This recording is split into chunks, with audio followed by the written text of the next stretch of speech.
बिना अध्ययन किए, बिना डेटा के हम लोग झूठे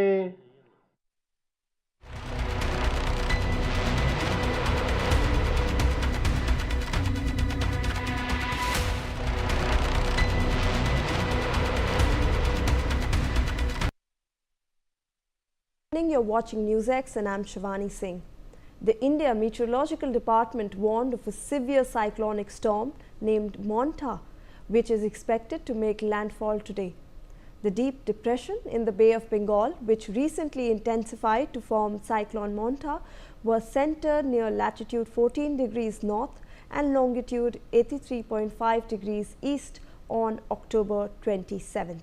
With maximum sustained wind speeds of 90 to 100 km per hour, gusting to 110 km per hour.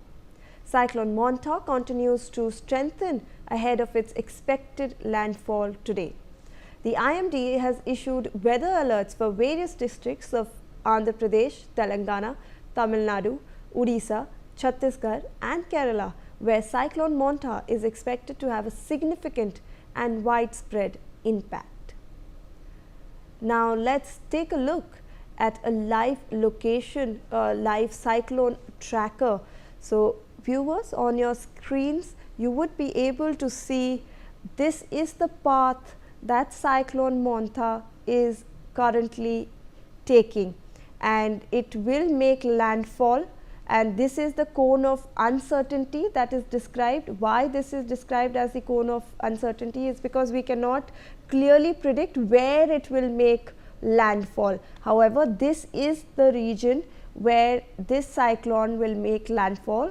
This is between Machilipatnam and Kalingapatnam, and you can see that major cities like Guntur, we have Vijayawada here, we have Visakhapatnam over here. All these major cities have been severely impacted just by this cyclone, which is expected to make landfall tonight or today evening. That is what has been predicted so far, and it's been forecast that there will be, this is the path that Cyclone Monta will actually be taking, and you can see clearly on your screens that this is where it actually started, and it's then from a low intensity cyclone it turned into a severe cyclonic storm, and that's what we will be dealing with tonight when it is expected to make landfall.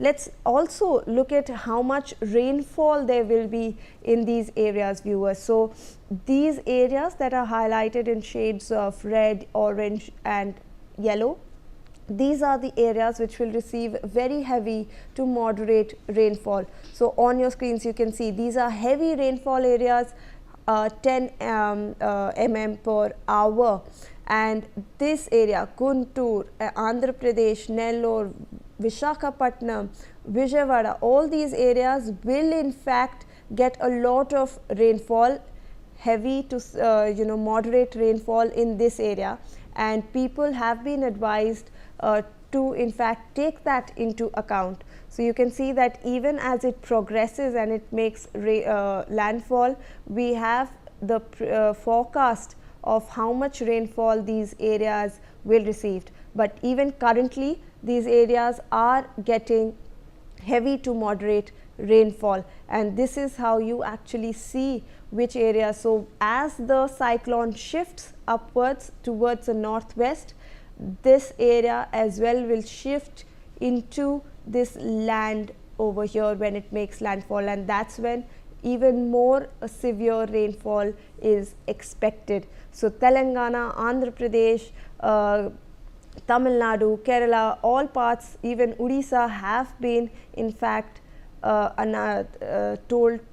been warned of heavy rainfall. Also joining me on the broadcast is Sushil Dwivedi. He is an environmentalist. Thank you, sir, for joining us on this broadcast. We were just explaining to our viewers how this entire cyclone actually transformed into a severe cyclonic storm, and now we are expecting it to make a landfall this evening or around at night. Yes, we are facing one of the more severe seasonal activity, that is the cyclone Motha. Usually, cyclone usually comes in the month of the May, June, or October, November. So these are the preferable month. In these month, usually cyclone will be seen in the right in the near the region of the Bay of Bengal, and there is some climatic condition will be formed like a low pressure area where the storm surge occurs, and such type of the cyclone will result. But now the question is, usually cyclone usually come, and we people are witnessing this cyclone. But nowadays the frequency of such cyclone is increasing day by day. So the region is like this, that due to the anthropogenic activity or man-made activity, or due to the various changes we people have done in our ecosystem, in our earth. So such type of the cyclonic activity or frequency of the such cyclone is increasing day by day. And we people should be remain prepared for such emergent condition of we can say these emergent situation may be the climatic problems or extreme climatic problem, मौसम की हम चरम परिस्थितियों को कह सकते हैं। तो अब हमें और आपको इन सब चीज़ों के लिए तैयार होकर रहना पड़ेगा, और इसके लिए निश्चित ही जो स्टेट लेवल जो डिजास्टर फोर्सेस हैं या नेशनल एनडीआरएफ की टीम है, NDRF national disaster relief force, so ये सब लोग तैयार होकर साथ में फायर रेंजर्स और ये सारे लोग मिलके कोशिश करेंगे कि कम से कम इंसानी बस्तियां प्रभावित, कम से कम लोगों का नुकसान हो।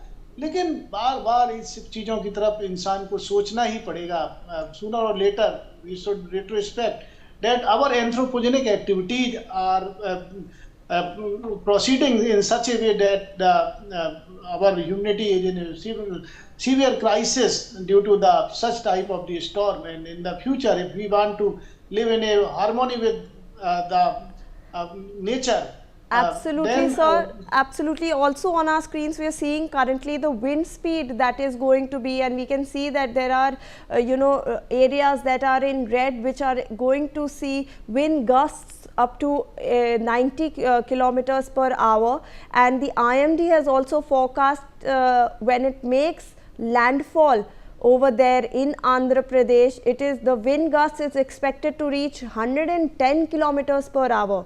Also, currently when it makes landfall, the wind speed will be 90 to 100 kilometers per hour. So what precautions should be taken, and how will it affect that? Please could you explain to our viewers?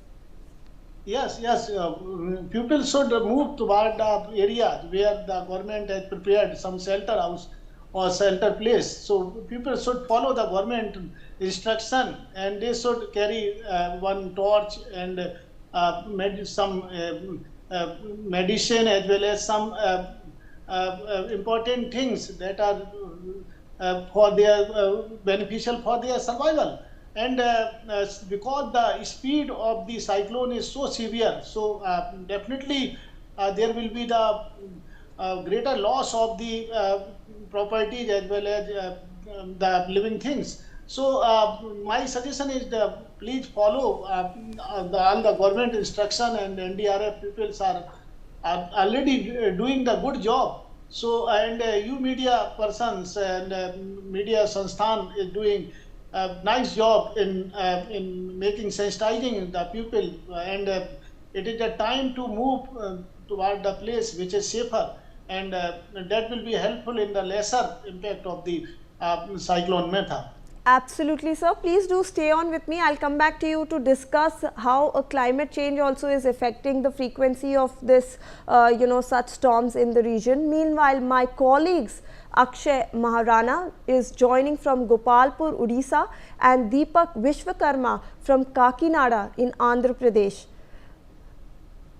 So my colleagues Akshay and Deepak are joining me from the all those affected areas like Andhra Pradesh and Odisha. I want to go across to Akshay first. Akshay, what is the condition right now? The cyclone is expected to make landfall. आज करने वाली है वो शाम को या फिर रात में, IMD ने प्रिडिक्ट किया है। वहाँ का अभी कैसा स्थिति है, आप प्लीज हमें बताइए। देखिए, जो समुद्र तट है, समुद्र तट में कहीं ना कहीं अब धीरे धीरे जो हवा है उसकी गति, उसकी रफ्तार धीरे धीरे बढ़ती जा रही है। उसके साथ साथ जो समुद्र के जो लहरें धीरे धीरे उफान पर आ रही है। धीरे धीरे समुद्र के जो लहरें हैं वो ऊंची नजर आ रही है। तो कहीं ना कहीं उसके लिए तमाम जो स्टेप हैं, तमाम स्टेप अब सरकार की ओर से लिया गया है। तमाम लोगों को यहाँ से जो लोग यहाँ रह रहे हैं, जो लोग यहाँ कहीं ना कहीं आने की कोशिश कर रहे हैं, उन लोगों को यहाँ से लोग हैं जो लोग कहीं ना कहीं यहाँ आने की कोशिश कर रहे हैं, उनको रोकने के साथ साथ तमाम इंतजाम सरकार के ओर से किया गया है। आपको दिखाने की कोशिश करेंगे, फिर भी कुछ लोग यहाँ नजर आ रहे हैं। कुछ लोगों के यहाँ जो समुद्र तट है, समुद्र तट में कहीं ना कहीं अपने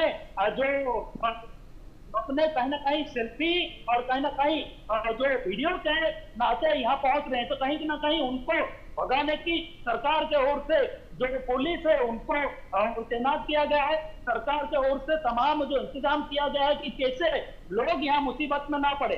फिर भी कुछ लोग यहाँ सेल्फी लेते नजर आ रहे हैं। कुछ लोग कहीं ना कहीं सेल्फी लेते हुए उन पुलिस पर्सन से कहीं ना कहीं उनकी सामना होती है। तो कहीं ना कहीं पुलिस अब तमाम लोगों को यहाँ से भगाने की कोशिश कर रहा है, फिर भी लोग यहाँ आ जा रहे हैं। इसीलिए पुलिस कहीं ना कहीं अब उन लोगों को भगाने की यहाँ से कोशिश कर रहा है। फिर भी यहाँ पूरे जो इलाके हैं, इन इलाके में हाई अलर्ट जारी किया गया है। इन इलाके में जो समुद्र है वो समुद्र धीरे धीरे अशांत होने नजर आ रहा है और समुद्र में ऊंचे लहरें अब से दिखने शुरू हो चुके हैं। कहीं ना कहीं आज शाम ये लैंडफॉल करने वाला है। तो कहीं ना कहीं समुद्र अब धीरे धीरे जो अपना रूप है वो रूप कहीं ना कहीं विकराल रूप ले रही है। और कहीं ना कहीं आपको समुद्र तट पर जो लोग हैं उन लोगों को कहीं ना कहीं जो समुद्र के अंदर जाने की कोशिश कर रहे हैं और समुद्र में कहीं ना कहीं नहाने के लिए यहाँ आ रहे हैं, उन लोगों को भी रोका जा रहा है। तो कहीं ना कहीं अब तमाम इंतजाम किया गया है और लोगों को यहाँ से कैसे कहीं ना कहीं भगाने की जो पुलिस है वो कोशिश कर रहा है।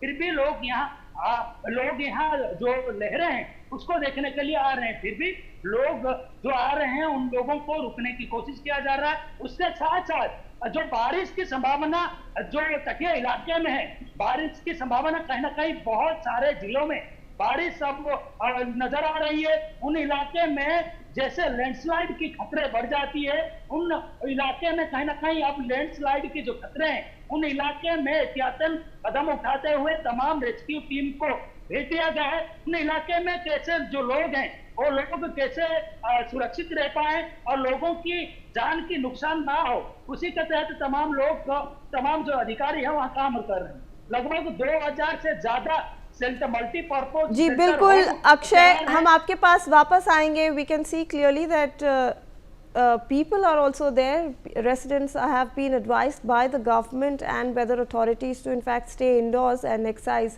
caution. I want to go across to my other colleague Deepak Vishwakarma, who is joining me live from Kakinada. Deepak, आप उस जगह पे हैं जहाँ पर और उस एरिया के क्लोज बाय ये साइक्लोन जो सीवियर साइक्लोनिक स्टॉर्म है, it is going to make वहाँ पर लैंडफॉल। वहाँ का क्या अभी प्रिपरेशन लेवल है, वहाँ पर स्टेट अथॉरिटीज़ और जो NDRF की टीम है क्या क्या प्रिकॉशंस ले रही हैं, क्या अभी स्थिति है, प्लीज़ हमें बताएं। देखिए, मौजूदा स्थिति में बारिश अभी बहुत तेज हो रही थी, जो फिलहाल के लिए थम गई है, लेकिन जो हवा है वो नहीं रुक रही है और हवा की जो गति है, हवा का जो वेग है वो लगातार बढ़ता चला जा रहा है। इससे कुछ देर पहले की यदि बात की जाए तो जो हवा है वो 330 किलोमीटर पर आवर की स्पीड से चल रही थी, और अभी भी यदि आप पेड़ों को देखेंगे तो उससे आप समझ सकते हैं। और जो क्लाउडी वेदर है, आप मेरे दाईं ओर यदि देखिए, बादल किस तरीके से जो अपनी जगह है वो अपनी जगह बदल रहे हैं, क्योंकि ये जो पूरा इलाका है, इस पूरे इलाके में मेरे बाईं और यदि आप देखेंगे, मेरे लेफ्ट साइड यदि देखेंगे, फ्लाईओवर है, इसी के नीचे जो बीच का पूरा इलाका है जिसको डिजाइन किया गया था लोगों के आने जाने के लिए, घूमने के लिए, और इसके दाईं ओर का जो इलाका है वहां पर पहले एक्सेस दिया जा रहा था, लेकिन अब जो पुलिस की टीम है, जो एनडीआरएफ की टीम ने, उसने पूरी तरीके से रोक दिया है कि वहां कोई नहीं जाएगा। आसपास के जो मोहल्ले, यहाँ एक छोटी सी बस्ती थी, इसको खाली करा लिया गया है। इसके साथ साथ कहा यह जा रहा है कि अभी मौजूदा स्थिति में जैसे जैसे टाइम कटेगा, जैसे जैसे समय बढ़ेगा, वैसे वैसे जो हवा की स्पीड है वो बढ़ती चली जाएगी। और उसके साथ साथ जो सबसे बड़ी बात है, बारिश को लेकर जो संभावना जताई जा रही है, ये कहा जा रहा है कि बारिश बहुत तेज हो सकती है। अभी भी कुछ देर पहले बहुत तेज बारिश हुई थी, हम पूरी तरीके से भीग गए, उसके बाद रेनकोट को वियर किया, तो ये समझा जा सकता है कि अभी की जो स्थिति है उसमें इस पूरे इलाके को, जो पास की बस्तियां हैं या जो पास के लोग हैं, उनको ये कह दिया गया यदि आप नहीं घर छोड़ के जाना चाहते तो आप घर के भीतर रहेंगे। इसके अलावा तमाम सारे ऐसे लोग हैं जिनको स्कूल में, कॉलेजेस में जो होम बनाए गए, शेल्टर होम बनाए गए, वहां ले जाके रखा गया है। और ये पूरा इलाका, या आप इस पूरे इलाके को देखेंगे तो पूरी तरीके से इस इलाके को खाली करा लिया गया। कुछ इक्का दुक्का लोग और जो मीडिया के लोग हैं उनका यहाँ जमावड़ा है, इसमें पूरी पुलिस बैरिकेटिंग कर दी गई। और सबसे बड़ी बात है, हवा इतनी तेज चल रही है कि ये लोहे की बैरिकेटिंग बार बार अपनी जगह बदलकर वहां चली जाती है। और ये पुलिस के जो सिपाही हैं इनको यहाँ खड़ा किया गया है, क्योंकि इससे पहले लगातार यहाँ जाने दिया जा रहा था, लेकिन अब यहाँ जाने से लगातार रोका जा रहा है। और पूरा जो इलाका है, जो कोकीनाडा का पूरा इलाका है, इस पूरे इलाके में लगातार पुलिस गश्त कर रही है। एनडीआरएफ की टीम है, उनको बॉर्डर का जो इलाका, जो बीच का इलाका है, वहां तैनात कर दिया गया है। और ये जो पूरा आप ये पाथवे देखेंगे, इस पूरे पाथवे पे आप बीच में जाने का एक्सेस था। मैं सहयोगी को कहूंगा, महावीर को एक बार दिखाएंगे, जो आपको फ्लाईओवर दिखेगा, इस फ्लाईओवर पे के नीचे का जो हिस्सा है वो बीच का हिस्सा है। अभी फ्लाईओवर और जो बीच का हिस्सा वो दोनों इक्वल हो चुका है। तो समझा जा सकता है कि जैसे जैसे समय बीत रहा है वैसे वैसे जो पानी है, जो वेव है, जो लहरें हैं, वो लगातार बढ़ती चली जा रही है। आप इसको इस तरीके से भी समझ सकते हैं। दीपक बने रहे हमारे साथ। We have some more breaking inputs on this story. Coordination meetings are now being held with the NDMA, SDMAs and district administrations to ensure seamless preparedness and response. NDRF teams are conducting public awareness campaigns and community sensitization activities in vulnerable areas through local administration to ensure timely evacuation and adherence to safety advisories. NDRF headquarters is maintaining round-the-clock monitoring of the situation. The force is in constant touch with IMD for real-time updates and with concerned state authorities for dynamic deployment based on the cyclone's path and impact assessment. DG NDRF has directed all formations to maintain a high level of readiness to provide immediate response for search, rescue and relief operations. So with me is my colleague again, Deepak. Deepak, अभी हम देख रहे थे कि NDRF की coordination meetings भी hold हो रही है कि कैसे कैसे progress हो रहा है ये स्टॉर्म, उसको ट्रैक किया जा रहा है और उसी के हिसाब से वो लोग स्टेप्स ले रहे हैं, उसी के अनुसार वो लोग लोगों को इवैक्यूएट कर रहे हैं। और आप हमें और थोड़ी इसके बारे में जानकारी दीजिए प्लीज़।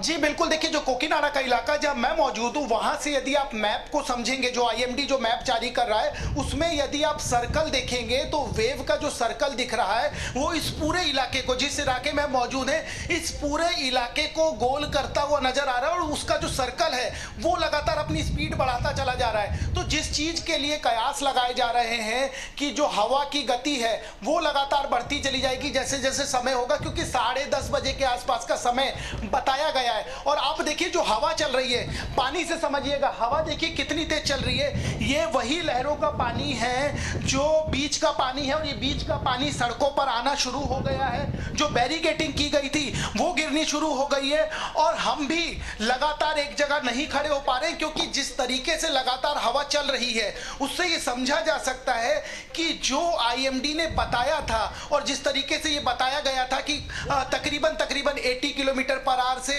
100 किलोमीटर पर आवर की जो गति है उससे जो हवा चलेगी वो नजर आ रहा है। क्योंकि जब 1 बजे के आसपास का समय था तब 30 to 40 के हिसाब से हवा चल रही थी, और जो अभी वेव है वो 50-55 ऐसा दिख रहा है। क्योंकि आप पेड़ों से समझ सकते हैं, पेड़ जिस तेजी से लहर रहे हैं या जिस तरीके से अपनी जगह को छोड़ने के लिए तैयार हैं, उससे ये समझा जा सकता है। देखिए आप वहां सामने देख सकते हैं किस तरीके से वो जो लाइटिंग आप देखेंगे उससे ये समझा जा सकता है कि जो पानी का वेव है वो लगातार बढ़ता चला जा रहा है, और ये जो बीच का पानी है सड़कों पर आना शुरू हो गया। बारिश जब हो रही है तो इतनी तेज बारिश हो रही है कि लोग जो इक्का दुक्का थे वो अपने घरों में चले जाएं। उसके बाद की स्थिति ये है, बारिश एकाएक रुकती है और उसके बाद फिर बारिश शुरू हो जा रही है। और अभी जो लगातार बैठक की जा रही है, जो एनडीआरएफ के लोग हैं उनको जो लगातार वो मीटिंग कर रहे हैं या लोगों से बात कर रहे हैं, उसके पीछे की वजह यह है कि ये जो मौजूदा जो पॉइंट बताया गया है कि यहाँ जब हिट होगा तो ये जो पानी है, बीच का जो पानी है और जो हवा है वो बहुत तेजी से 1 किलोमीटर के आसपास का जो डाया है उसको वो अफेक्ट करेगा। इस वजह से लगातार बैठक की जा रही है, अनाउंसमेंट कराई जा रही है, और ये भी बताया जा रहा है कि यदि आप अपनी जगह नहीं छोड़ते हैं तो आप अपने घरों में रहिए, घरों से बाहर मत निकलिए। और जिनको शेल्टर होम में भेजा गया है उनके लिए स्वास्थ्य की जो जरूरतें हैं उनको पूरा किया गया है, खाने की, दूध की, पानी की, तमाम तरह की व्यवस्थाएं की गई है ताकि किसी को किसी प्रकार की समस्या ना हो। क्योंकि जब बात की गई, जब जीवी अशोक कुमार जो आईजी हैं कोकीनाडा रेंज के, जब उनसे बात की गई तो उन्होंने बताया कि बहुत सारे लोग हैं जिनको शेल्टर होम भेजा गया है, बहुत सारे ऐसे लोग हैं जिनको हमने अलग अलग जगह भेजा। देखिए इसी तरीके से लगातार जो पुलिस है वो लगातार यहाँ पर आ रही है, लगातार पेट्रोलिंग कर रही है और सबको बता रही है कि आप प्लीज यहाँ मत रहिए। तो जी पुलिस इस बिल्कुल, तरीके से लगातार दीपक हमारे साथ बने रहे। We'll come back to you. We have some more breaking inputs on the story. In fact, lifeguards and fire department officials in Puri, Odisha have prevented tourists from bathing in the sea and have asked them to move away from the beach as a precautionary measure in the wake of cyclone Monta. In the latest updates also coming in, a wall has collapsed near Malkapuram police station in Andhra Pradesh. The wall collapsed due to heavy rainfall. Meanwhile, the India Meteorological Department has issued an alert as the cyclone Monta has intensified. I want to go across to my colleague Akshay, who is joining me live from Gopalpur in Odisha. Akshay, हम देख रहे हैं कि अभी police बहुत सारी precautions ले रहे हैं, सारे टूरिस्ट को वापस घर भेज रहे हैं, क्योंकि अब समय आ गया है कि लैंडफॉल होने वाला है। वहाँ पर बारिश भी बढ़ रही है, हवा की भी तेज हो रही है स्पीड। देखिए बारिश धीरे धीरे बढ़ रही है और कहीं ना कहीं अब धीरे धीरे जो अपने विकराल रूप है वो ले रही है। आपको दिखाने की कोशिश करेंगे, लेकिन फिलहाल यहाँ लाइटिंग कहीं ना कहीं लाइटिंग की व्यवस्था नहीं है। फिर कहीं ना कहीं अब हम भीग चुके हैं, लगभग 80% भीग चुके हैं। बारिश के साथ साथ जो हवाएं बहने लगा है, कहीं ना कहीं वो जो लोग हैं, यहाँ रह रहे लोग हैं, उनके लिए मुश्किलात खड़ी कर चुकी है। जो लोग यहाँ कहीं ना कहीं आने की कोशिश कर रहे हैं उनके लिए भी मुसीबत कहीं ना कहीं खड़ी हो चुकी। तो कहीं ना कहीं अब धीरे धीरे यहाँ बारिश शुरू हो चुका है। धीरे धीरे जो मौसम है अपना विकराल रूप ले रही है। धीरे धीरे जो तटीय इलाके हैं वहां दस्तक दे रही है। तो कहीं ना कहीं अब साइक्लोन जो मौथा है, मौथा कहीं ना कहीं अब दस्तक देने लगी है। मौथा कहीं ना कहीं अब जो तटीय इलाके हैं उन इलाके में अफेक्ट करने वाली है। तो कहीं ना कहीं अब लैंडफॉल होने के बाद ही पता चलेगा कि इसकी इंटेंसिटी कितने हैं और कितने इफेक्ट ये कितने जिलों को किया है। लेकिन अभी फिलहाल बारिश शुरू हो चुकी है। बारिश के साथ साथ तमाम हवा बहने लगी है लगभग 70 जो स्पीड में यहाँ हवा बहने लगा है कहीं ना कहीं। अब धीरे धीरे जो लैंडफॉल की प्रक्रिया है वो प्रक्रिया शुरू हो चुकी। तो कहीं ना कहीं अब ये जो गोपालपुर सी बीच है कहीं ना कहीं अशांत हो चुका है। जो लोग यहाँ रह रहे हैं उन लोगों के लिए कहीं ना कहीं मुसीबत अब आ चुकी है। और जो साइक्लोन मौथा है अब धीरे धीरे अपने दस्तक दे चुकी है। तो कहीं ना कहीं अब जो तमाम जो इलाके हैं उन इलाके को रेड अलर्ट में रखा गया है। एनडीआरएफ से लेकर तमाम जो टीम है वो टीम यहाँ कहीं ना कहीं धीरे धीरे पहुंच रहे हैं। उनके साथ साथ जो लोकल एडमिनिस्ट्रेशन के तमाम जो टीम है वो टीम भी यहाँ तैनात है। कैसे लोगों को जो कच्ची घर में रह रहे लोग हैं उनको कैसे इवाकुएट करके जी बिल्कुल अक्षय हमारे साथ बने रहे। We have some more breaking inputs on this story. Railway Minister Ashwini Vaishnav has held a virtual review meeting. The meeting was held with senior officials of the East Coast Railway and South Central Railway. The officials discussed preparation to face the cyclone Manta. Also in the latest updates coming in, rough sea has eroded the shoreline and has caused damage to properties located near the shore. Due to this, the local administration has urged residents to move to safer locations. This comes along as cyclone Manta has intensified and is going to make a landfall soon. I want to go back to my guest Sushil Dwivedi. Thank you for waiting. I wanted to discuss how you have mentioned that climate change has also led to an intensification of such tropical storms in the region. Even though now India as a country, we are very nicely prepared. We have all the forces evacuating people, all the low lying areas have been cleared off, and only now we will not obviously expect a lot of damage because or loss of human lives because the administration has taken all the steps. But how do we see this going forward, since so many storms are now intensifying given climate change? Yes, it is very sad. Yes, there is a connection between the climate change and cyclone.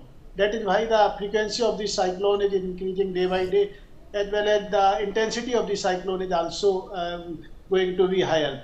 And climate change is causing sea surface temperature increase, and due to the increase in temperature of the globe, or that is global warming. So obviously the surface temperature of the sea is also increased, and ocean heat content is to rise, which provide the more heat for the storm, and the storm get the energy from the sea surface, and leading to the more intense and rapidly intensifying cyclone with higher rainfall. While the overall frequency of the cyclone may be also increasing, and they are becoming more destructive and we can say that devastating. So the question is arising that we people are making which kind of the climate or ecosystem or earth.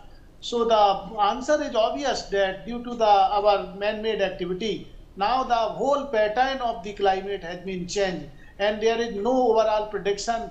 Either the IMD or other agency, they are unable to predict how much the intensity will be occurring, or how much the frequency, and why so many such type of the cyclone are occurring year by year. And that is why we people are facing lot of problem in terms of the mortality or other environmental effect in the rest of the world also. So the most important thing is to become sensitized, to become aware. And absolutely, sir. Absolutely. Please do stay on with us. We have some more updates coming in as Cyclone Manta has triggered heavy rainfall and strong winds across coastal Andhra Pradesh. Authorities have anchored all fishing boats at the Visakhapatnam fishing harbour as a preventive measure. Due to strong winds, authorities have also ordered fishermen to stay ashore. Joining me back is Deepak Vishwakarma from Kakinada. Deepak, अभी सारे fisherman को भी बोल दिया गया है कि they should not go out to the sea, क्योंकि सी का बहुत ही रफ कंडीशंस है। जैसे कि आप दिखा रहे थे, वहाँ पर हवा की गति भी तेज़ हो चुकी है, 80-90 किलोमीटर पर आवर पे जा रही है। तो ये सब जो प्रिकॉशंस लिए जा रहे हैं, वो सारे फिशरमैन को भी इवैक्यूएट किया गया है, सारे बोट्स को हार्बर पे रखा गया है। देखिए, फिशरमैन को पहले ही मना कर दिया गया था जब इस तरह की चेतावनी आई थी, और ये कहा गया था अगर यदि आप जाते भी तो संभल के जाएंगे, लेकिन अब पूरी तरीके से बैन कर दिया गया है और आगे आने वाले 2 से 3 दिन भी पूरी तरीके से बैन कर दिया गया और ये स्पष्ट कर दिया गया कि कोई भी नहीं जाएगा। और जितने भी फिशरमैन थे, जितने भी मछुआरे थे, उन सबको यहाँ से इवैक्यूएट करके एक जो शेल्टर होम बनाए गए वहाँ भेज दिया गया। वहाँ उनके लिए तमाम सारी खाने की चीज़ें, रहने की चीज़ें, अस्पताल और तमाम सारी चीज़ों की व्यवस्था की गई है, क्योंकि जिस तरह की स्थिति बन रही है समुद्र के भीतर, उससे यह समझा जा सकता है कि अभी की जो स्थिति है, जैसे जैसे शाम होती चली जाएगी, जैसे जैसे अंधेरा होता चला जाएगा, वैसे वैसे स्थिति खराब होती चली जाएगी। क्योंकि जो तीव्रता बताई जा रही है पानी के वेग की, वो 4.7 के आसपास बताई जा रही है, और जो इसकी हाइट है वो और ज़्यादा बढ़ सकती है। और इन सब के साथ साथ जो हवा है, देखिए सबसे बड़ी बात यह है कि जब लहरें शहर की तरफ आएंगी, सड़कों की तरफ आएंगी, तो उसके साथ साथ जो सबसे बड़ी बात यह है कि हवा कितनी तेजी से चलती है, क्योंकि हवा जितनी तेजी से चलेगी उतना ज़्यादा नुकसान होने की संभावना है। जब हमने बात की थी तब पता लगा, जो आईजी है, जब उनसे बात की तो पता लगा कि 1 किलोमीटर का जो आसपास का एरिया, वहाँ जो पानी है वो आ सकता है। एक चीज़, दूसरी सबसे बड़ी चीज़ ये है कि जब हवा चलेगी तो जो स्टोन्स हैं, जो मड है, ये तमाम सारी चीज़ें हवा में उड़ के और गति को बढ़ा सकती है। हम जब रास्ते में आ रहे थे तो पेद्दीपुरा एक गांव है जहां पर खुद से पेड़ों को तोड़ा जा रहा था, पेड़ों को हटाया जा रहा था, जो खंबे हैं बिजली के उनको डिसमेंटल किया जा रहा था। जब उनसे बात हुई, जब तहसीलदार से बात की गई, तो उन्होंने बताया कि जिन पेड़ों की गिरने की संभावना है सड़कों के ऊपर, यदि कोई जा रहा है तो किसी को नुकसान ना हो, किसी की जान ना चली जाए, इसलिए उनको पहले से ही डिसमेंटल किया जा रहा है। इलेक्ट्रिसिटी के जो खंबे लगे थे उनको भी इसी तरीके से तोड़ा जा रहा था, जो वहाँ वायरें लगी थी उनको भी। अब जैसे जैसे देखिए अंधेरा बढ़ता चला जा रहा है, वैसे वैसे हवा बढ़ती चली जा रही है, और हवा जो है वो लगातार तेज हो रही है। और सबसे बड़ी बात यह है कि जो आसपास का इलाका है उसको तो खाली करा ही लिया गया है, उसके साथ साथ जो लोग 2 किलोमीटर या 4 किलोमीटर के दायरे में हैं उनको कहा गया है कि आप घर में रहेंगे। कुछ ऐसे लोग हैं जो देखने के लिए आ जा रहे हैं, लेकिन पुलिस लगातार डांट कर, प्यार से समझाकर उनको उनके घरों को भेज रही है। क्योंकि जो अभी स्थिति है जहां हम मौजूद हैं, इस स्थिति में जो मेरे पीछे का इलाका है, ये मान के चलिए आप 100 मीटर के आसपास का है, जो समुद्र की लहरें जहां तक हैं, जहां सी बीच है आप कह लीजिए, क्योंकि इसी को इन्होंने राइट साइड में वाटर वर्ड बना रखा, और इस फ्लाईओवर से आप चढ़ के उस पार जाएंगे तो बीच में जो वहां घूमने, आउटिंग और इस तरीके से जो मार्केट है वो उस तरह का डिज़ाइन किया हुआ है। लेकिन अभी मौजूदा स्थिति में सब कुछ बंद कर दिया गया, और सब कुछ बंद करने के बाद अब देखिए हवा फिर बहुत तेज हो गई है। तो जो हवा है, और जैसे जैसे देखिए हवा बढ़ती है, वैसे वैसे आप वो लाइट हाउस को देखिए, वो लगातार उसकी स्पीड बढ़ती चली जाती है। आप पेड़ों को, एक बार महावीर को कहूँगा, पेड़ों को दिखाएंगे तो उससे जो हवा है उसकी गति को समझा जा सकता है, क्योंकि हवा लगातार बढ़ती चली जा रही है। अब से कुछ देर पहले बारिश हुई थी, और बारिश होने के बाद ये जो पूरा इलाका है ये तरबतर हो गया, कुछ जगह पानी भर गया, क्योंकि बारिश जिस तेजी से हो रही है, और बारिश जो हो रही है वो हवा के साथ हो रही है, तो एक ही दिशा में जिस तरीके से बढ़ता चला जा रहा है। और आईएमडी ने जिस तरीके की कयास लगाए थे, जिस तरीके का उसने कहा था कि चीज़ें बिगड़ सकती हैं या आसपास का जो एरिया उसको नुकसान हो सकता है, इस वजह से अब मौजूदा स्थिति में लोगों को जो खाली कराया गया है, उनको फिलहाल जो जानकारी निकल के आई है, फिलहाल के लिए 2-3 दिन तो यहाँ वापस नहीं लाया जाएगा। 2-3 दिन के लिए उनको उनका जो जगह है, जो शेल्टर होम है, जहाँ उनको सुविधाएं मुहैया कराई जा रही है, उनको वहाँ पर रखा जाएगा। तो ये समझा जा सकता है कि अभी की जो स्थिति है, अभी की इस स्थिति में, अभी की इस मौजूदा स्थिति में यहाँ पर चीज़ों को जी बिल्कुल. I thank both my colleagues Deepak and Akshay who are on the ground reporting for you and getting you those live updates of Cyclone Montha, and I also thank my guests Sushil Dwivedi for joining us and providing his valuable insights on this story. That's it for me on this bulletin. We'll see you after this short break.